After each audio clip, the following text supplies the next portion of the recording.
విశ్వాసులారా, యేసుక్రీస్తు భక్తులారా, ఖమ్మం పట్టణ ప్రజలారా, ఈరోజు ప్రపంచమంతా యేసుక్రీస్తు శిలువ మరణ సుదినాన్ని గుడ్ ఫ్రైడేగా కొనియాడుతూ సర్వ మానవాళి పాప పరిహారార్థమై యేసుక్రీస్తు మరణించాడు అని, సర్వ మానవాళి రక్షణ కొరకై యేసుక్రీస్తు మరణించాడు అనే శుభ సందేశాన్ని ఈ ప్రపంచానికి చాటుతున్నటువంటి మహా గొప్ప రోజు.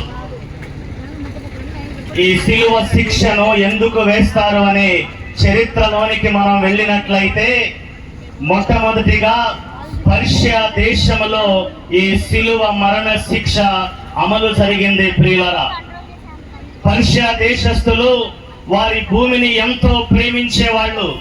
అందుకే తిరుగుబాటుదారులు, దేశద్రోహులు వారు బ్రతికి ఉండగా వారి శరీరము ఈ భూమిని తాకకూడదని వారిని ఆకాశానికి భూమికి మధ్యగా ఒక కొయ్యపై వేలాడదీసి దారుణంగా చిత్రహింసల పాల్చేసి చంపేవాళ్ళు.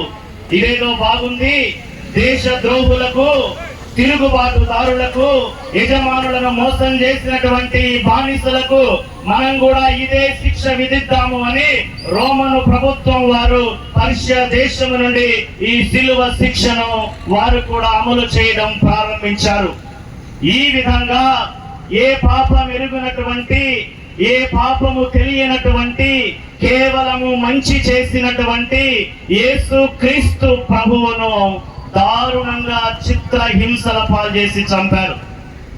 ఒక మరుభూమిని ఒక రైతు సేద్యం చేయాలంటే ఎన్నిసార్లు ఎంత ఘోరంగా ఆ భూమిని గాయపరచాలో, అదే విధంగా ఇక్కడ చూస్తున్నటువంటి ఈ రీతిగా యేసుక్రీస్తు ప్రభువు యొక్క దేహాన్ని, ప్రియులారా, ఒక పొలాన్ని దున్నినట్టుగా దున్నారు. అంత దారుణంగా చిత్రవధ చేశారు.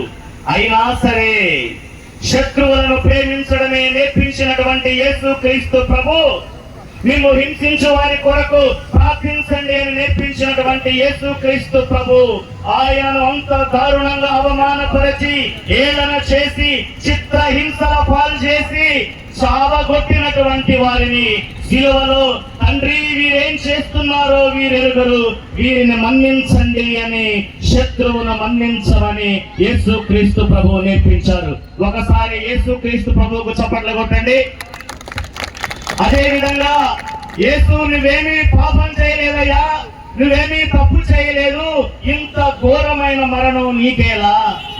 ఎందుకంటే ప్రియులారా, ఆ రోజుల్లో ఈ తిరుగుబాటుదారులను, దేశద్రోహులను దారుణంగా శిలువలో చంపుతుంటే ఆ బాధలు తాళలేక వాళ్ళు ఎన్నో బూతులు మాట్లాడేవాళ్ళు, ఎంతగానో తిట్లు తిట్టేవాళ్ళు. కానీ యేసుక్రీస్తు ప్రభువు నోటి నుండి కరుణ వాక్యాలే వచ్చాయి, క్షమావాక్యాలే వచ్చాయి. అందుకే ఆయన ప్రక్కన చేసిన పాపాలకు, నేరాలకు గాను శిలువ వేయబడి ప్రాణాలతో, కొన ఊపిరితో కొట్టుకుంటున్నటువంటి మనిషి అది పసిగట్టి అన్నాడు, అయ్యా నీవు పాపరహితుడవు, నీకెందుకు ఈ శిక్ష అని. యేసు నన్ను మన్నించు అంటే ఆ క్షణమే యేసుక్రీస్తు ప్రభువు నేడే నీవు నాతో పరలోకములో ఉంటావు అని, మన్నించే వారికి కూడా పరలోకముంటుందని బోధించినటువంటి వాడు మన యేసుక్రీస్తు ప్రభు. ఒకసారి మన్నింపును అభినందించే వాళ్ళు చప్పట్లు కొట్టండి ప్రియులారా.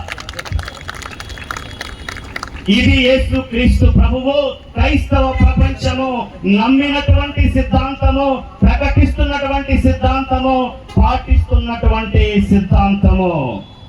దేశానికి పోతే ప్రియులారా మనం ఏమీ సాధించలేం, దేశంతో ఏమీ సాధించలేం. ఈ ప్రపంచానికి కేవలము ఒక రెండవ ప్రపంచ యుద్ధములోనే 8,50,00,000 మంది అన్యాయంగా చంపబడ్డారు. ఇటీవల జరుగుతున్న రష్యా ఉక్రెయిన్ యుద్ధంలో ఇప్పటికే 3,25,000 మంది చంపబడ్డారు. ఇప్పుడు జరుగుతున్నటువంటి ఇరాన్, ఇజ్రాయెల్, అమెరికా యుద్ధములో ఏ పాపం ఎరుగని 1100 మంది పసిగందులు ప్రాణాలు విడిచారు ప్రియులారా. అందుకే విద్వేషముతో, ద్వేషముతో ఈ ప్రపంచము బాగుపడదు, ఈ సమాజము బాగుపడదు.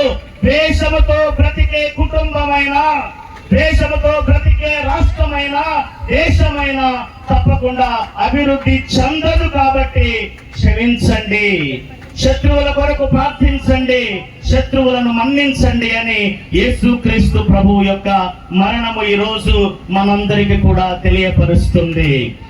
కొందరు అనుకుంటారేమో యేసుక్రీస్తు చేతగాని వాడిలాగా మరణించాడు అని, కానీ ధైర్యవంతుడే మరణిస్తాడు. ధైర్యవంతుడే ఎగతాళిని, అవమానాన్ని భరించగలుగుతాడు. ప్రియ బిడ్డలారా, అందుకే అవమానాలను, ఎగతాళిని, పరిహాసాన్ని, చిత్రహింసలను భరించినటువంటి యేసుక్రీస్తు ప్రభువు మనందరి పాపాన్ని ఆయన మీద వేసుకొని నలగొట్టబడ్డాడు. అందుకే 2వ కొరింథీ పత్రిక 5వ అధ్యాయము 21వ వచనములో బైబిల్ గ్రంథము ఈ ప్రపంచానికి ప్రకటిస్తుంది ఒక సత్యాన్ని.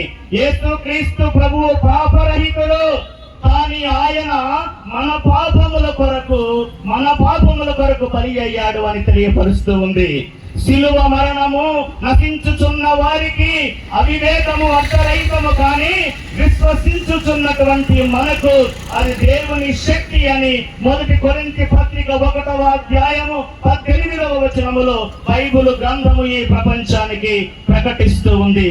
కనుక ప్రియులారా, ప్రేమించుదాం, మానవత్వాన్ని పెంపొందించుదాం, మానవ విలువలతో బ్రతుకుదాం, మంచి సమాజాన్ని నిర్మించుదాం. మరి ముఖ్యంగా ఈ రోజు ఈ శిలువ శాంతి ప్రదర్శనలో ఇరాన్, అమెరికా, ఇజ్రాయేల్ దేశంలో జరుగుతున్నటువంటి యుద్ధము వెంటనే ఆగిపోవునుగాక. అందరూ ఆమేన్ చెప్పండి. యుద్ధము వెంటనే ఆగిపోవునుగాక. ప్రపంచంలో శాంతి వర్ధిల్లునుగాక. ప్రతి ఒక్కరూ క్షమించుకొందురుగాక. ఆమేన్.